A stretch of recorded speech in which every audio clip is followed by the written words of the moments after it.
and religious studies scholars from around the world to explore hope, optimism, and related states.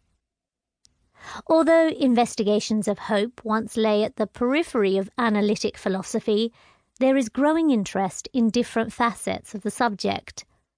My own interest in hope emerged as I engaged more with feminist approaches to moral, social, and political philosophy.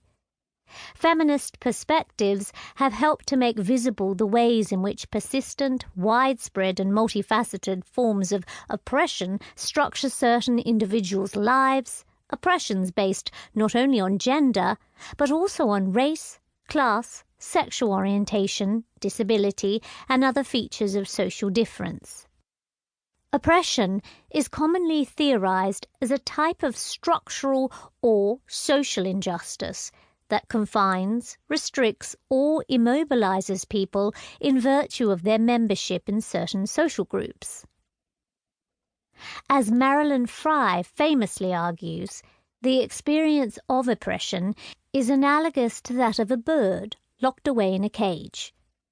If you look closely at just one wire, you do not see the other wires, and you may wonder why the bird doesn't just fly around it and escape.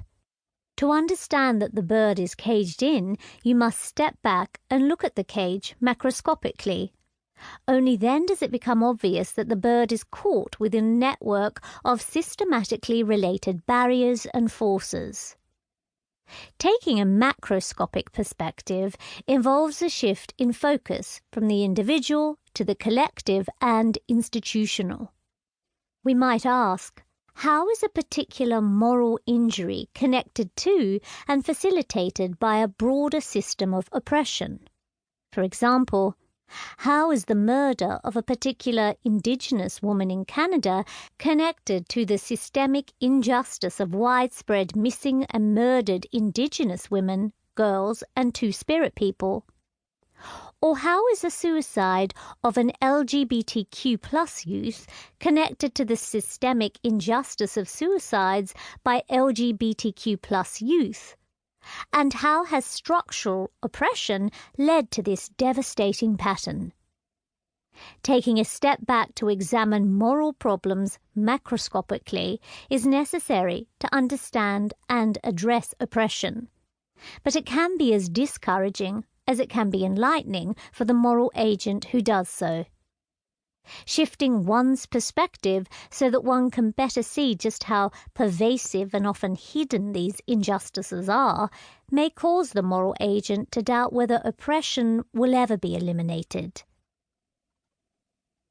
The situation becomes worse when one notices the limitations of the birdcage analogy. It is not the case that individuals who are oppressed and locked in the same cage, experiencing the same forces and barriers in their everyday lives. As Kimberly Crenshaw and feminists who take intersectional approaches to feminism have made clear, many individuals occupy multiple marginalized social locations, for example black women, that cause them to experience multiple and sometimes fundamentally different oppressions than individuals who occupy singly marginalized social locations. When one comes to realize that there are multiple and intersecting systems of oppression at work, the possibility that oppression will end can seem much farther out of reach. Even worse, oppression operates in the lives of members of oppressed groups along multiple dimensions: politically, in the denial of certain rights; socially, in the practices and norms that become dominant in a society; economically, in unequal pay and employment discrimination; epistemically, in the dismissal and silencing of people's testimony; and psychologically, in the psychological and emotional burdens and harms that members of oppressed groups face. Reflecting on these insights about the nature and scope of oppression can lead one to feel overwhelmed, discouraged, and even hopeless. Unsurprisingly, perhaps, the language of hope and hopelessness is common in news headlines about the injustices facing those who are oppressed in our world. Consider these sadly familiar examples, from horror to hopelessness.